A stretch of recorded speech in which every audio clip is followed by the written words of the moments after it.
Alain Cressnat, bonjour. Je suis un ancien président du conseil d'administration de l'Institut politique de Grenoble. J'ai été préfet, j'ai été conseiller d'État et surtout j'ai eu beaucoup d'occasions dans ma vie professionnelle de traiter du sujet de la Nouvelle-Calédonie.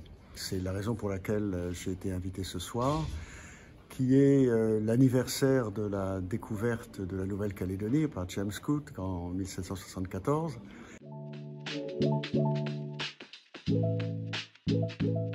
La Nouvelle-Calédonie a été un sujet majeur de la fin des années 80, avec les crises, l'affaire de la grotte d'Ouvéa, le deuxième tour de l'élection présidentielle de 88, puis les accords de Matignon. Ça a été à nouveau un sujet d'actualité à la fin des années 90 avec l'accord de Nouméa, 10 ans après les accords de Matignon. Et ça redevient un sujet d'actualité 20 ans après, puisque c'était la durée prévue par l'accord de Nouméa, un peu plus de 20 ans après, ou après 3 consultations sur l'autodétermination qui ont donné comme résultat le maintien dans la République, enfin du moins les 2 premiers, alors le 3e aussi, mais il y a eu une abstention des indépendantistes, donc c'est un peu plus compliqué politiquement. Enfin en tout cas, la situation d'aujourd'hui, c'est encore une situation d'incertitude, avec des missions parlementaires, une loi organique en cours de vote au Parlement, une loi constitutionnelle déposée au Parlement.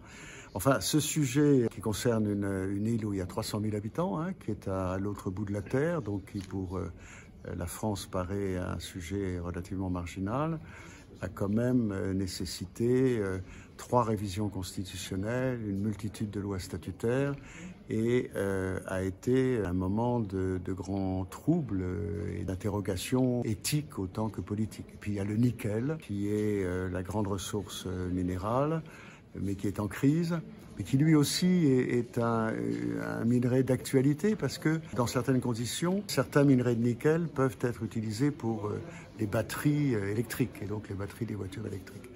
Voilà, et tout ça dans le Pacifique qui est marqué par l'émergence de la Chine, la rivalité entre la Chine et les États-Unis, etc.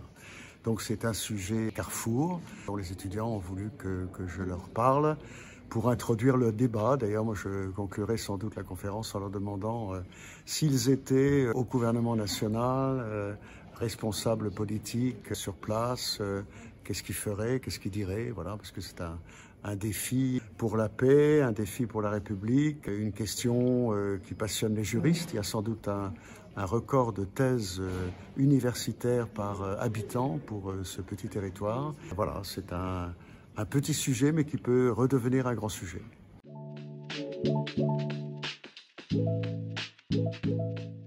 Je n'en sais rien. Je suis tenté de dire que la question n'est pas tellement est-ce qu'elle restera dans la République, mais comment. Voilà. Parce que finalement, notamment pour les territoires de cette taille, dans le monde, il y a maintenant tous les cas de figure, depuis les indépendances totales aux situations d'autonomie, aux indépendances avec des traités d'association. Voilà, il faut redéfinir un nouveau mode de relation évolutif, répondant à divers défis, la coexistence des communautés, les aspirations à plus grande autonomie, le fait que la France y a des intérêts, mais qu'on est dans le Pacifique où il y a d'autres puissances qui sont elles-mêmes influentes. On a vu dans l'affaire des sous-marins australiens que finalement les liens forts dans la région étaient quand même vers les États-Unis et vers la Grande-Bretagne, plus que vers la France. Il y a la place de la francophonie. Voilà, donc il faut, avec une grande imagination juridique dont on a fait preuve dans la conclusion des 2 accords de 88 et 98, parce que vraiment dans un État unitaire, ce sont des statuts très différents qui font plus penser à ce qui a existé dans le Commonwealth britannique ou dans le fédéralisme américain. Il faut imaginer quelque chose qui soit clair, satisfasse le maximum de personnes, qui maintienne la paix. C'est un peu une gageure, mais c'est un défi à relever.